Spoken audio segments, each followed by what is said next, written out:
The gates stand ajar, their wrought iron curling in the wind like the fingers of a hand that once grasped power.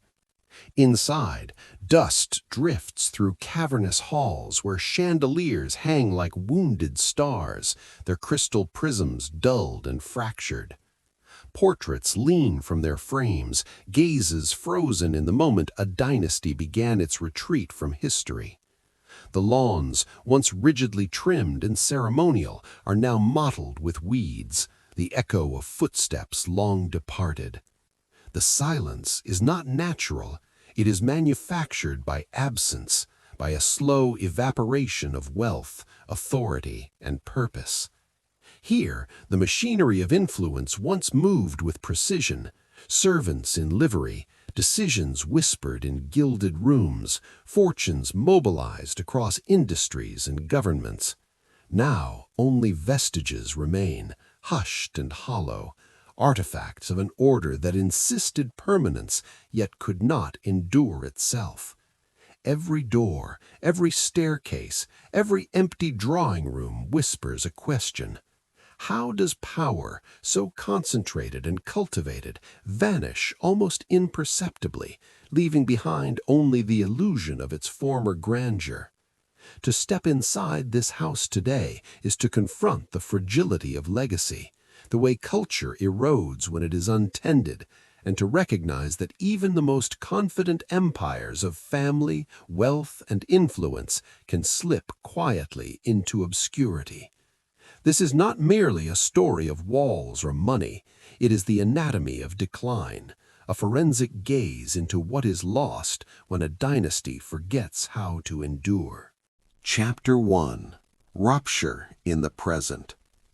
The front gates, long ornamental and polished, now sag on rusted hinges. Their intricate scrollwork, once a symbol of precision and taste, is chipped in dozens of places, each blemish recording years of neglect. Beyond them, the drive curves toward the house, its asphalt fractured by weeds that pierce the surface like uninvited witnesses. The approach, meant to signal order, now delivers disarray, the first impression of a power that has slipped from command into entropy. Even at a distance, the scale of the estate commands recognition, a residual gravity, a monument to an authority that no longer moves with intention.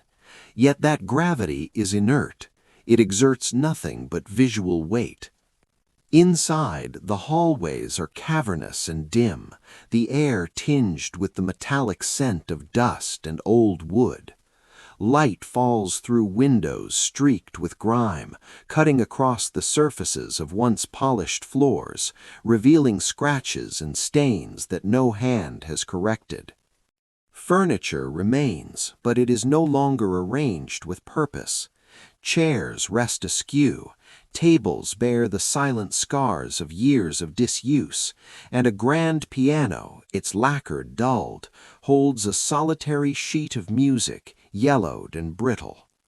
The echoes of movement are hollow here. The sound of a footstep resonates unnaturally, as though the walls themselves are measuring absence. There are no voices to negotiate the spaces, no orders given, no appointments kept, only the lingering evidence that such human choreography once existed, precise and deliberate. The gardens, once rehearsed in symmetry, have surrendered to growth.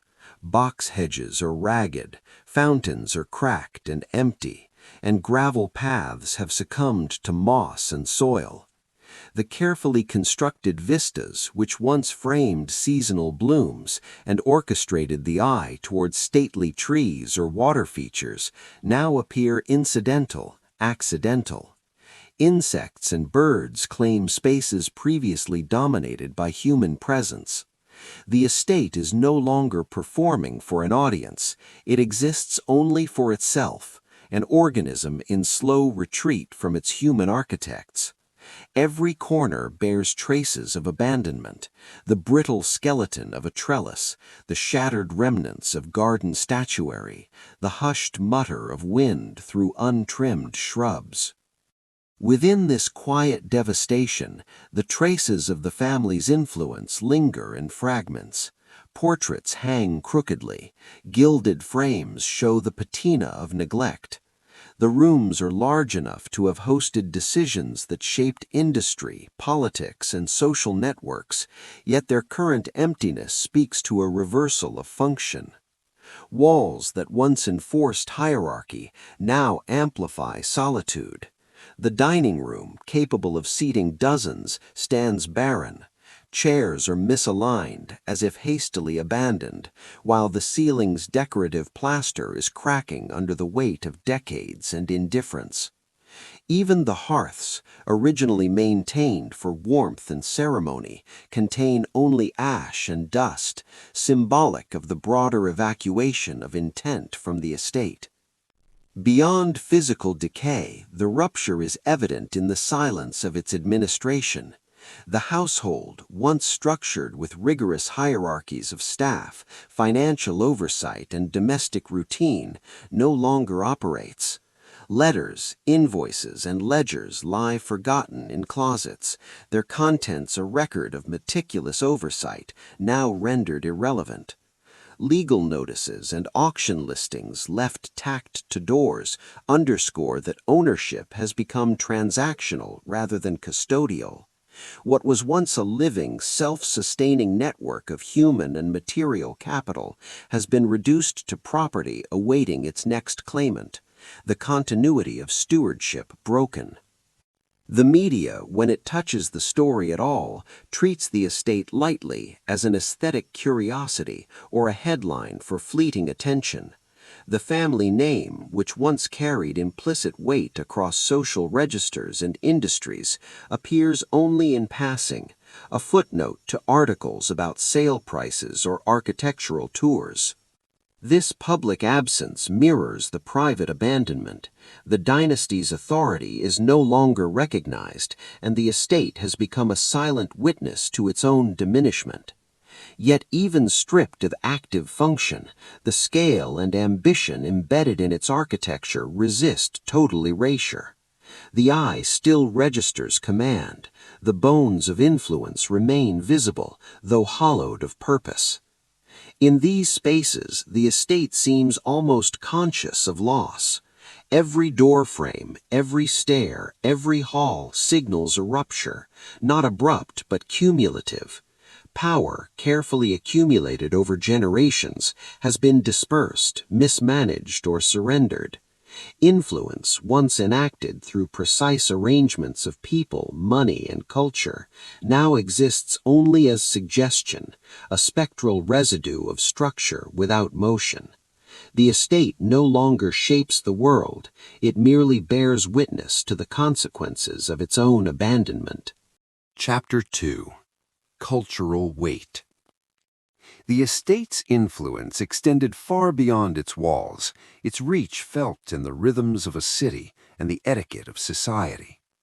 When the family entertained, it was never merely hospitality, it was the enactment of authority.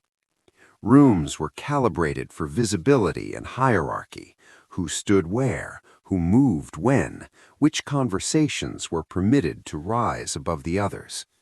Art and architecture were instruments deliberately chosen to convey taste, education, and discernment. Paintings were not mere decoration, they were assertions of cultural literacy, symbols of judgment, and signals to a network attuned to subtle distinctions. Music, performed in carefully timed recitals, did not simply fill space, but articulated the family's capacity to sustain culture, to marshal talent, and to impose a rhythm upon the social sphere. Philanthropy functioned as a form of cultural engineering. Donations were not casual acts of charity, but investments in social perception and moral authority. Libraries, museums, hospitals, and lecture halls bore their name, each gift calibrated to assert presence in civic life and to shape the expectations of a rising professional and industrial class. The family's influence on the arts was similarly structured. Patronage, commissions, and acquisitions followed patterns designed to cultivate a public aesthetic aligned with their own. In every gallery, concert hall, and salon where their attention was registered, the family codified taste and reinforced the legitimacy of their authority. Their absence left these spaces quieter than anticipated, audiences and creators aware that the mechanisms that once validated certain forms of culture had receded. Even social expectations themselves were mediated through the estate. Protocols, invitations, and appearances created a web of deference and recognition, signaling which alliances were viable, which reputations were credible, and which ambitions were actionable. The family's presence, both visible and intangible, structured the interactions of the city's elite, regulating access and preserving a sense of order. Households, clubs, and associations deferred subtly to the rhythms established by the dynasty, the timing of events, the recognition of merit, the shaping of manners and comportment. In their absence, these systems did not vanish entirely, but fractured into competing signals, leaving gaps in authority that the physical spaces alone could not fill. Even commerce and professional life were not immune to this influence. Companies, law firms, and banks that counted the family among their clients or directors experienced a subtle calibration of credibility. Investment decisions, partnerships, and endorsements were informed as much by the family's cultural sanction as by any formal contract. Industries that might have seemed purely economic were in practice partially governed by social expectation, with the estate functioning as arbiter. When the family withdrew, these systems continued in altered form, but the invisible alignment once imposed by their oversight eroded. Within the house itself, the objects of culture, furniture, manuscripts, artworks, were active participants in these social mechanisms. Each item held authority, its provenance and placement instructing visitors in judgment and taste. The library, with its precise arrangement of volumes, was more than a repository of knowledge. It was a framework for intellectual hierarchy, signaling what was deemed essential, canonical, or prestigious. Similarly, collections of art and antiquities were not passive displays, but instruments through which cultural hierarchies were enacted and reinforced. The withdrawal of the family disrupted these frameworks, leaving the objects inert and their authority dormant, a silent record of once ordered cultural influence. Even architecture itself participated in this orchestration. Ceilings, staircases, and hallways were scaled to command attention, directing the flow of bodies, eyes, and ideas. The estate was both stage and actor, structuring social performance in real time. Guests moved within the house according to conventions dictated by design, the subtle choreography enforcing hierarchy without the need for explicit instruction. The withdrawal of active presence left these structures inert, the choreography unobserved, the authority implied but no longer executed. Chapter 3. Origins of Power. The estate did not arise by chance. Its foundations were laid amid a deliberate alignment of ambition, fortune, and social calculation. The family that claimed it was neither accidental nor isolated. It emerged from a network of commerce, inheritance, and strategic union, each move carefully measured for advantage. Early portraits show figures attired with precision, their gaze fixed not on themselves but outward, on opportunity, influence, and the machinery of social ascent. Wealth in this era was both instrument and ideology. its accumulation validated presence in a society still defining the parameters of privilege.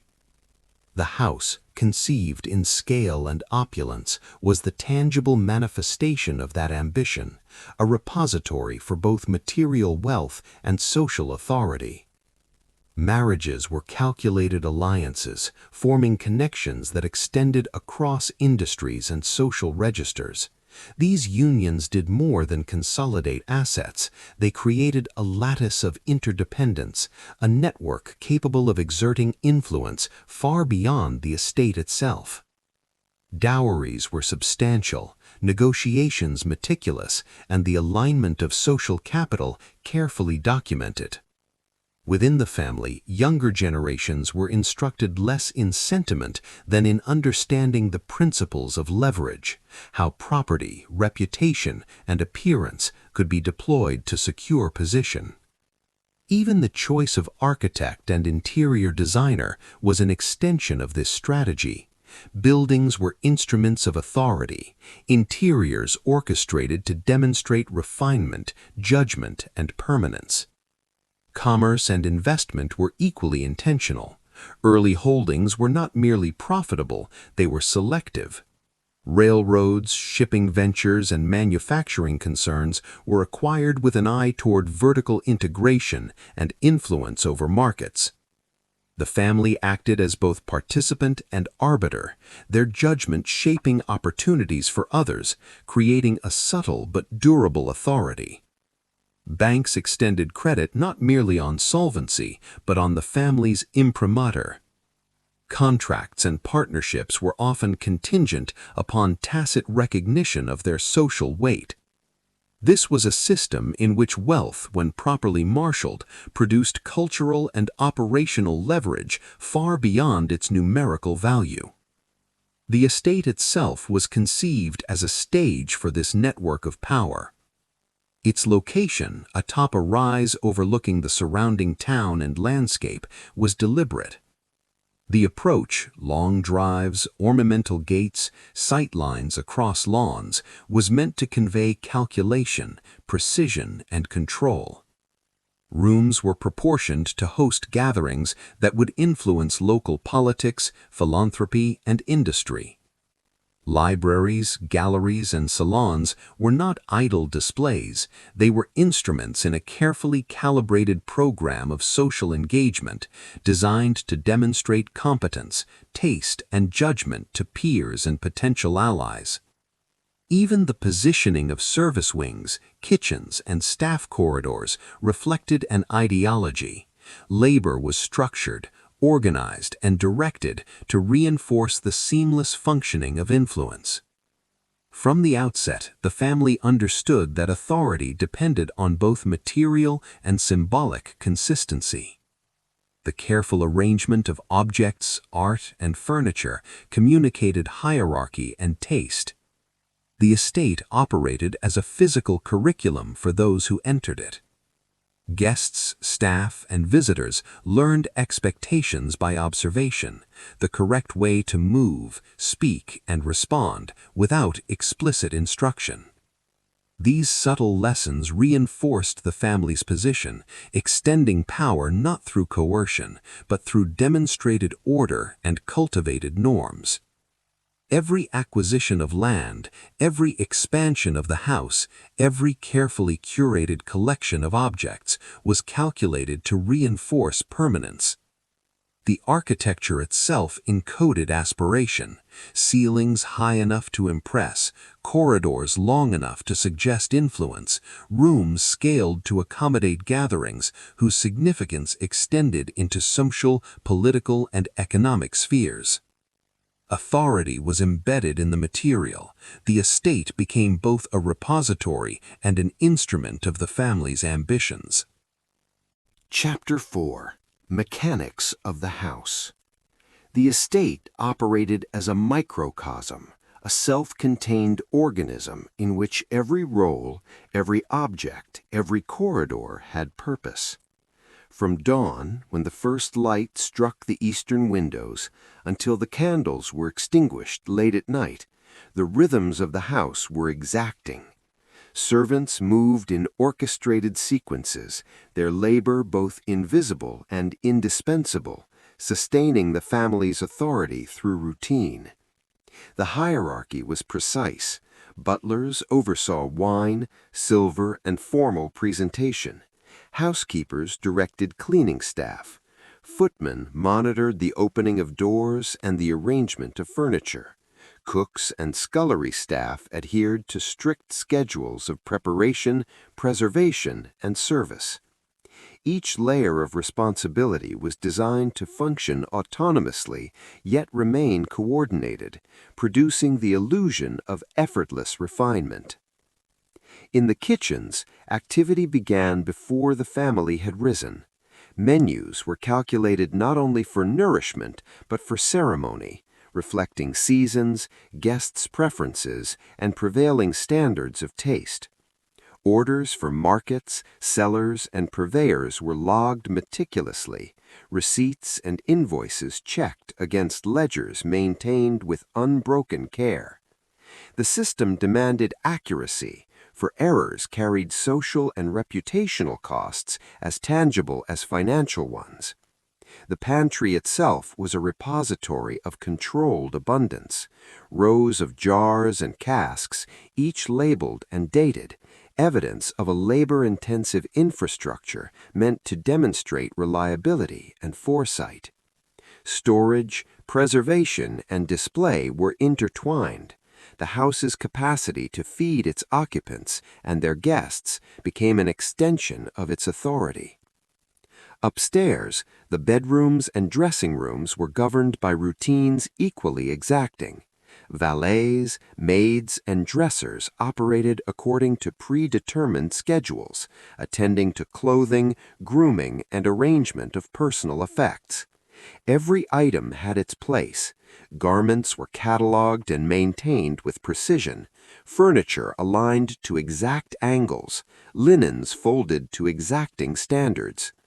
These routines were not mere habit, they were an enactment of discipline, a daily reinforcement of order in both private and public life. Even small lapses in these patterns were noted, recorded, and corrected. The domestic environment itself became a living ledger of accountability, a framework through which authority was maintained beyond the presence of the family. The financial mechanics of the estate mirrored this precision. Ledgers, bills, correspondence with agents and banks were maintained with methodical care. Estates and investments were monitored daily, entries cross-checked and annotated.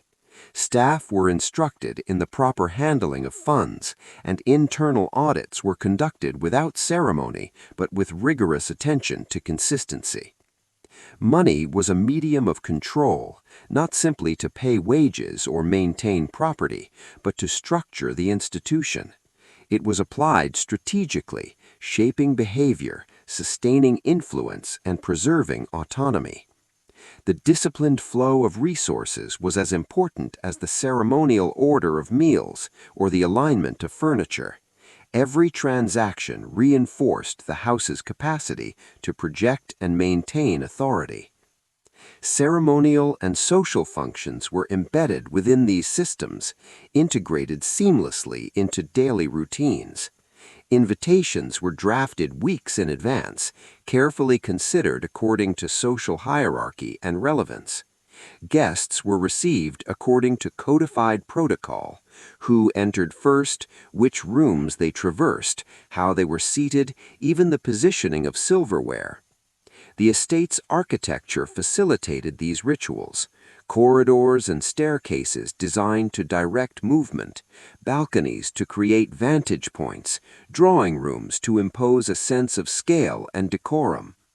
Staff executed these rituals without pause, ensuring that every performance, every reception, every dinner, every music recital maintained the house's image as a locus of power and refinement.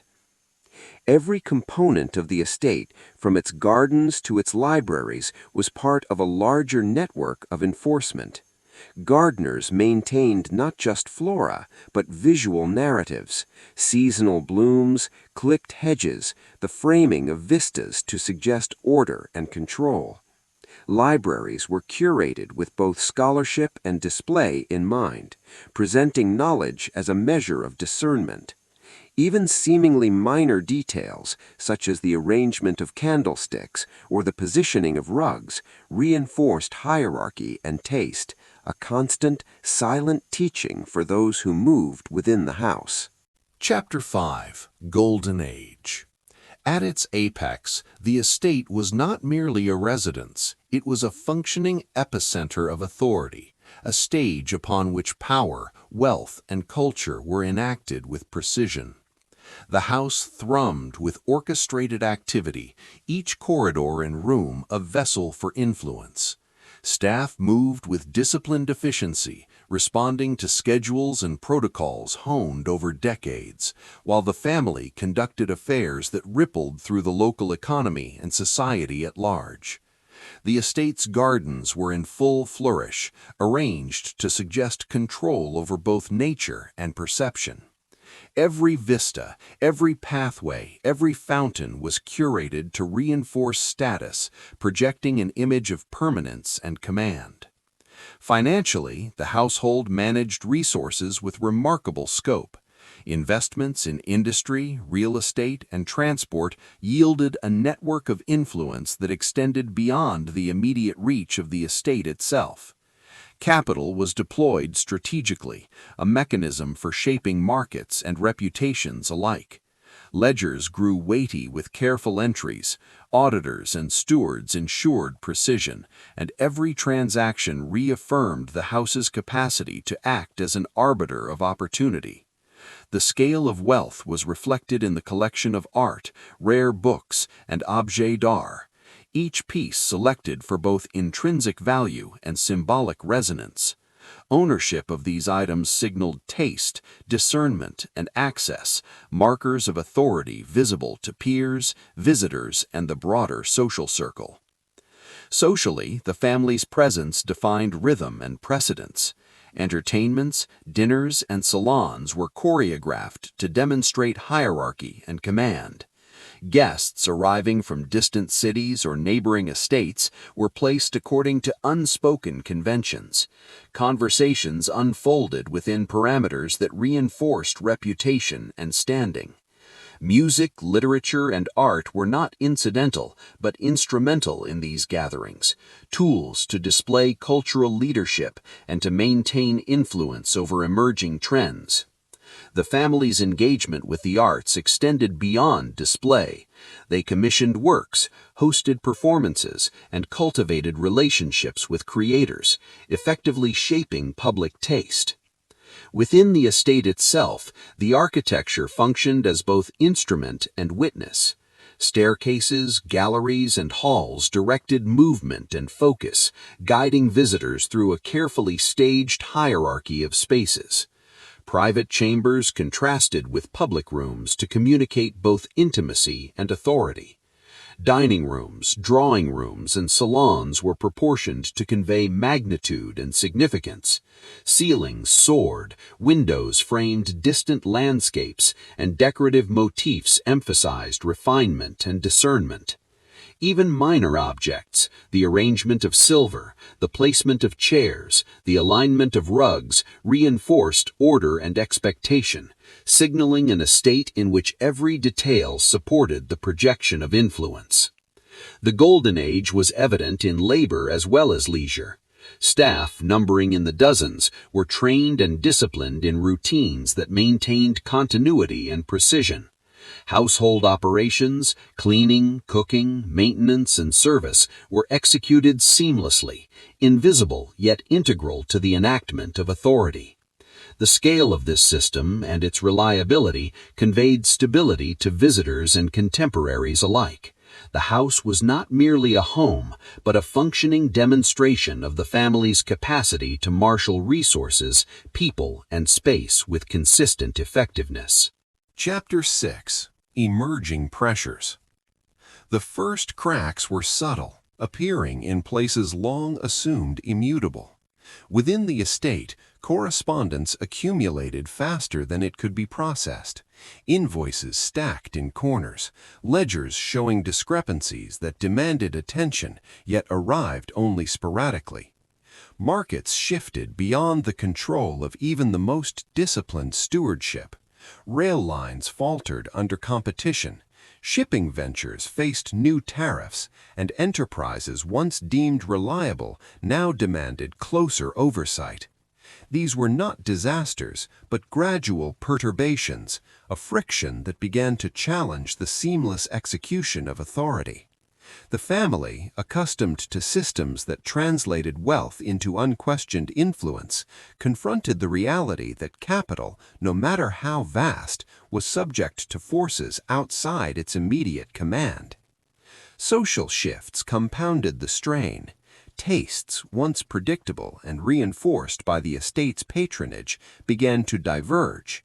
Younger generations, both within and beyond the family circles, experimented with new forms of art, music, and fashion, often indifferent to the calibrations of judgment carefully cultivated by the house. Salons and gatherings that once commanded attention now competed with alternative venues where the authority of the estate was acknowledged less as standard than as precedent. Attendance at major functions waned or diversified in ways that subtly undermined the family's ability to structure influence. The estate itself, built to impress and to dictate perception, became a backdrop rather than the center of cultural gravity. Inheritance and succession introduced pressures that no ledger could mitigate. The transfer of property, titles, and wealth, while meticulously planned, revealed fissures in the assumptions of continuity. Interests of heirs were occasionally misaligned with the imperatives of preservation. Decisions were influenced as much by personal desire as by long-standing systems of maintenance. Disputes, even when muted or mediated discreetly, introduced instability, forcing intermediaries and staff to negotiate between competing priorities. The estate, which had functioned as a single organism under disciplined oversight, now contended with multiple centers of influence that sometimes operated at cross purposes. Economic fluctuations in the wider world translated into incremental operational strain. Wages for domestic staff, the costs of maintaining gardens, repairs to roofs and infrastructure, all rose in relation to markets that were increasingly volatile. Investments once assumed to be stable began to fluctuate, introducing uncertainty into annual budgets. Contracts with suppliers and service providers, formerly managed with predictable efficiency, required closer monitoring, and minor delays had cascading effects on domestic order. The estate's internal systems, designed to execute routine with elegance, were now strained by the irregularities of a shifting financial environment. Even the rhythm of daily life was affected. Staff, trained to anticipate needs and maintain continuity, were forced into improvisation. Schedules, once immutable, were adjusted to accommodate disruptions in deliveries, maintenance, or attendance. The precision of ceremonies and meals, the choreography that conveyed authority, began to suffer from small interruptions. Each missed step, though seemingly trivial, carried symbolic weight, signaling to observers that the system, while still functional, was no longer infallible. In an institution whose authority relied on appearance, these imperfections accrued silently but significantly. The estate's architecture itself began to reflect these pressures. Maintenance that had previously been preventative now became reactive. Gilding dulled, shutters warped, and fountains, once continuous in operation, suffered intermittent function. The physical signs were small, often overlooked by those accustomed to grandeur, yet for those attuned to order, they marked the first evidence of erosion. Walls and rooms, which had imposed hierarchy and reinforced authority, now suggested fragility alongside permanence. The estate remained imposing, yet its presence no longer guaranteed command. It became increasingly a monument to the systems that had once operated seamlessly within it. Chapter 7. Hollowing and Decline. The estate's decline did not arrive as a sudden collapse, but as a series of incremental withdrawals, each imperceptible to those who observed from afar, yet cumulative in effect. Wings of the house, once animated by daily activity, grew still. Corridors that had echoed with the precise footfalls of staff now carried only the occasional shuffle of maintenance workers or the passage of distant visitors. Rooms, meticulously arranged for ceremonies, meetings, and social performances, began to stand empty. Objects that had once been instruments of influence, the silver, the artworks, the curated libraries, were removed, sold, or relocated, leaving the spaces skeletal, their authority muted by absence. Staff numbers, once sufficient to maintain a finely tuned domestic ecosystem, were steadily reduced. Servants who had once maintained routines with exacting discipline were dismissed or retired without replacement.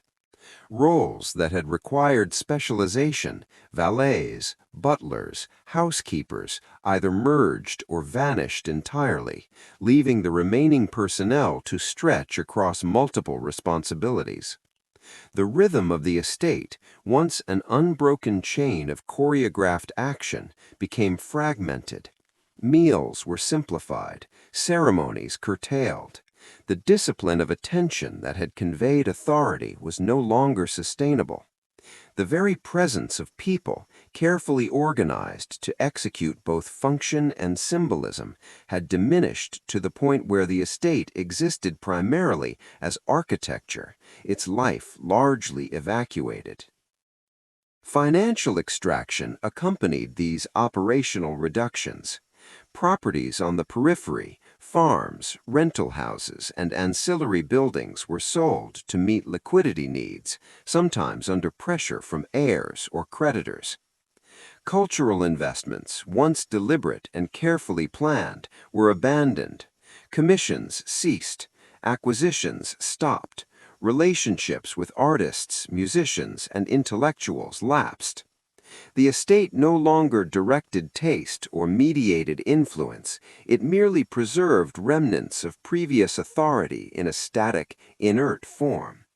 Revenue and capital, which had historically underwritten both domestic order and social power, now flowed outward in response to immediate pressures rather than toward long-term stewardship. The estate's physical spaces reflected this hollowing. Decorative details, maintained through constant attention, began to deteriorate. Walls that had once been polished and painted with care showed cracks and discoloration. Fabrics faded, upholstery tore, and the careful alignment of furnishings fell into disorder. Fountains ran intermittently or were drained entirely. Gardens lost the precision of seasonal planning, and statuary weathered unchecked. The architecture, formerly an active participant in conveying authority, became a passive shell. Scale and grandeur remained, but the systems that had imbued them with influence were absent. Socially, the family's withdrawal created gaps in networks of deference and recognition. Invitations to salons became rare, and when events were held, they no longer enforced the same hierarchy or command attention.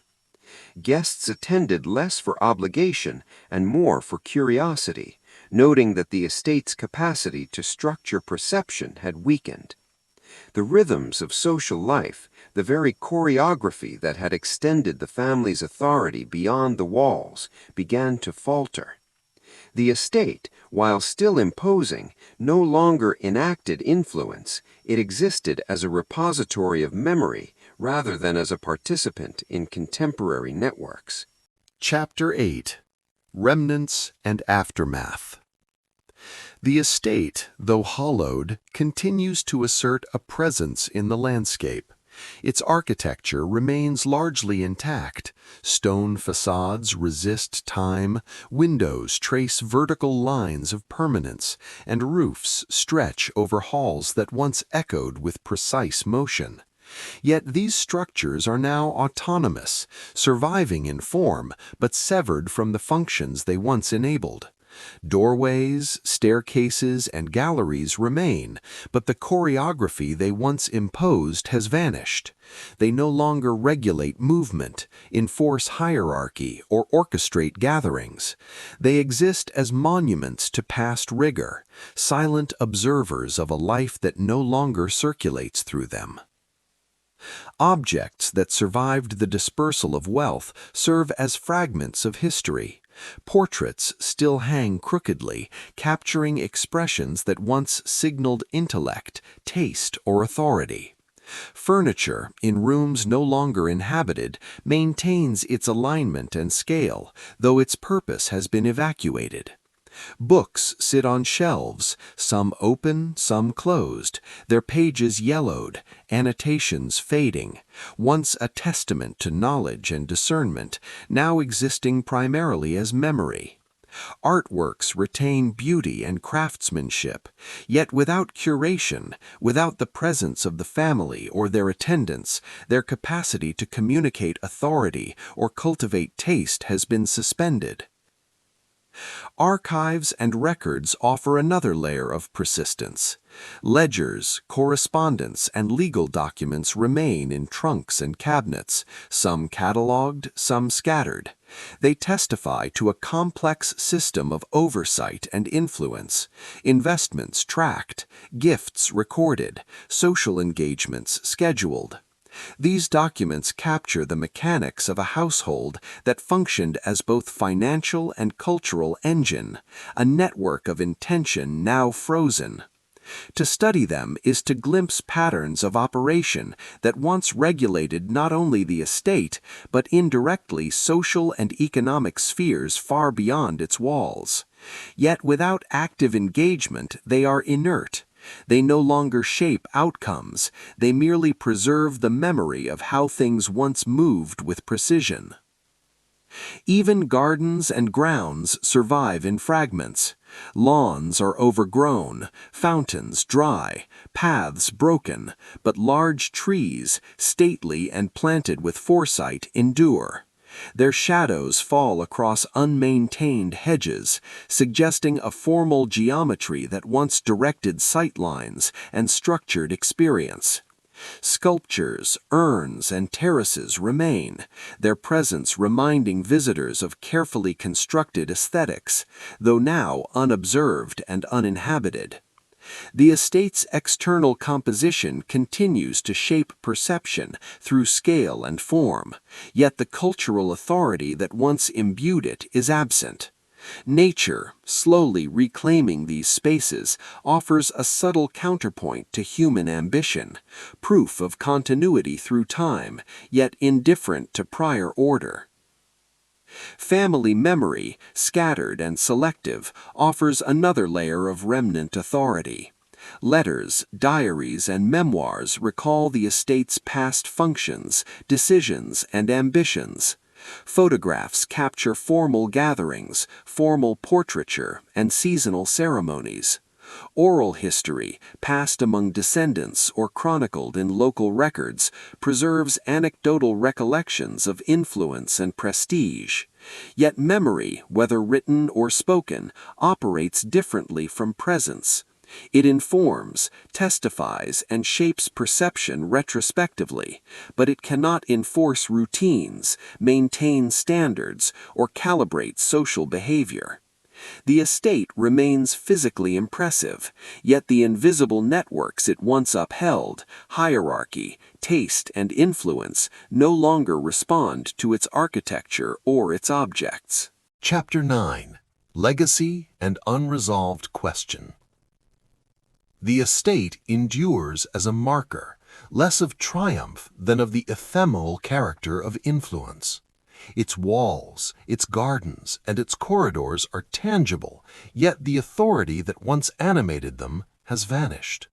The family's name lingers in local records, in scattered accounts, in photographs and letters, but these traces are insufficient to recreate the systems of control, taste, and judgment that sustained the dynasty. Authority, once enacted daily through meticulous order, social calibration, and cultural curation, proves dependent not on walls or wealth alone, but on active stewardship. The estate is evidence that permanence of structure does not guarantee permanence of effect. Cultural patterns, once shaped by the family's presence, continue in attenuated form, filtered through subsequent generations and social observers. Artists, musicians, and patrons who once responded to the estate's imprimatur now operate independently, interpreting taste without its guiding hand. Social networks, once mediated by recognition and hierarchy, persist, but in the absence of the organizing authority, they fracture, diverge, or dissolve. The dynamics that once reinforced order, rituals, ceremonies, and conventions survive only as memory, a series of references and precedents that require active intervention to remain meaningful. The estate's influence, dormant but documented, is legible only through careful study, never felt as the living power it once exercised. Physical remnants carry dual significance. They are both evidence of the family's ambitions and symbols of their limits. Architectural scale, art collections, and curated grounds testified to the capacity for wealth to create authority, but they also revealed the fragility of such authority when it is not continuously enacted. The estate itself becomes a question. Can an institution, no matter how meticulously constructed, retain significance once the people who animate it withdraw? Visitors encounter scale and beauty, yet the mechanisms of influence, the choreography of staff, the calibration of taste, the flow of capital and attention are absent, leaving only the suggestion of purpose suspended in space and time. Memory and narrative operate as partial substitutes for presence. Family archives, local chronicles, and surviving correspondence offer insight into decisions, ambitions, and rituals, yet these are limited by interpretation and availability. They communicate intent rather than execution, legacy rather than action. Descendants, when they engage with the estate, confront the gap between inherited material and the authority it once embodied. For the outside observer, the estate provides a lens through which to understand the operations of elite power, yet it cannot replicate its effects. Influence is revealed as contingent, fragile, and inexorably linked to continuous enactment rather than to accumulation alone.